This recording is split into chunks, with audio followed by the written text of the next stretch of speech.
Alright, we've covered the traditional toxic metals. Now, let's talk about calcium. In the beginning of this presentation, I mentioned that under certain circumstances, calcium can become a toxic metal. Let's discuss exactly how this happens. Unlike the previous metals we have discussed, calcium is not toxic by virtue of what it is, but rather because of where it can go. In a healthy body, 99% of the calcium is found in the bones and teeth.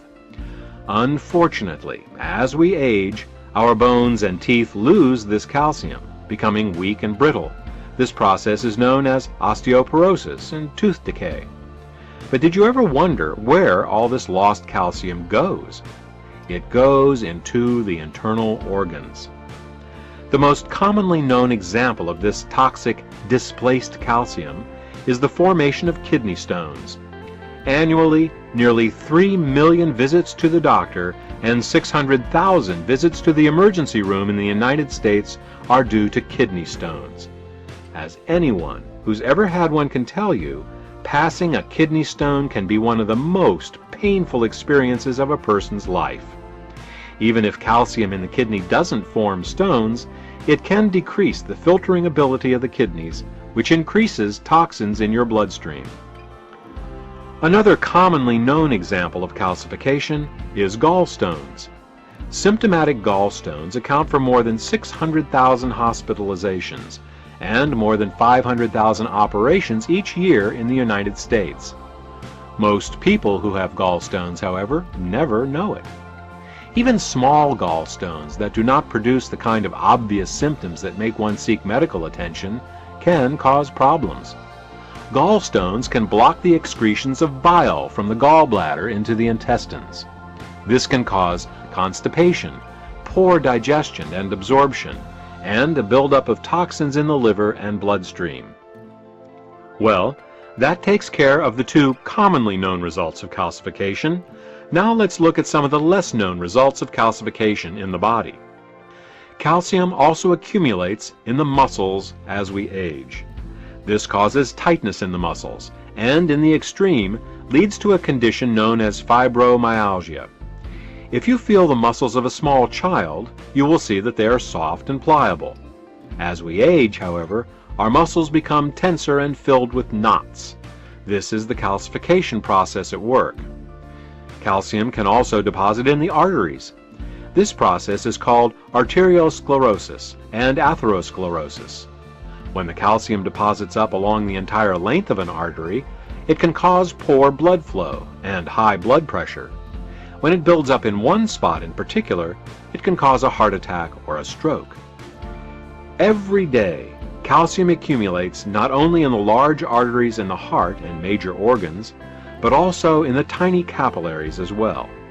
These tiny blood vessels are so small that blood cells have to pass by single file in order to travel through them. Even a little calcification in these vessels is enough to stop blood cells from flowing through them. While a blockage of one or two of these tiny vessels is of no great concern, over time the cumulative effect can be catastrophic. As organs lose blood flow in what amounts to thousands of little local heart attacks a day, a person's health and vitality are compromised. Another place calcium accumulates is in the brain. The technical term for this is acervuli, but it is more commonly referred to as brain sand. This gradual calcification of the brain is partly responsible for the loss in mental function as we age. Calcium also accumulates in the eyes, the breasts, and the prostate. In fact, the only place that calcium doesn't seem to accumulate as we age is in the bones and teeth where it belongs. The average man and woman lose 1% of their bone mass per year, starting at age 35, until by age 70, 30 to 40% of the bone mass is gone. And where did it go? Into our internal organs. This gradual calcification is, however, not inevitable.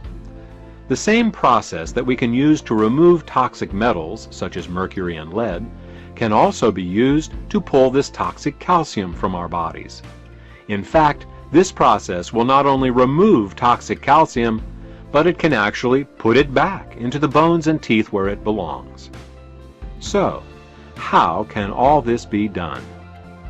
It can be done with a process called chelation. Chelation uses a synthetic amino acid called EDTA to go in and bind to these toxic metals and misplaced calcium and physically pull them out of the body. The EDTA molecule has a very strong affinity for these metals, and when introduced into the body, it attaches to these toxins. Once attached to EDTA, these toxins are made water-soluble, and they wash right out of the body. Another way to think about it is to think of a greasy dish. All the hot water in the world won't remove all the grease, but add a little bit of soap, and that does the trick. This is because soap is what makes grease water-soluble. Add the soap and the grease washes right off. It's the same for EDTA and toxic metals. Add a little bit of EDTA and the toxic metals wash right out. Nearly 10 million treatments of EDTA chelation have been prescribed over the last 50 years. In that time, EDTA has proven its safety and efficacy. EDTA is currently on the FDA's GRAS list. This acronym stands for Generally Recognized as Safe and is the seal of approval given to ingredients that have shown to be safe for daily use. EDTA has traditionally been given as a 3-hour intravenous drip. This is because EDTA is a protein, and if taken orally, it will be digested and altered by the stomach acids and digestive enzymes. Chelation by IV is a time-consuming, expensive, and invasive procedure. Fortunately, there is another way to get EDTA into the body, and that is by suppository. This method has been used for nearly 20 years and is considered to be just as effective as intravenous administration.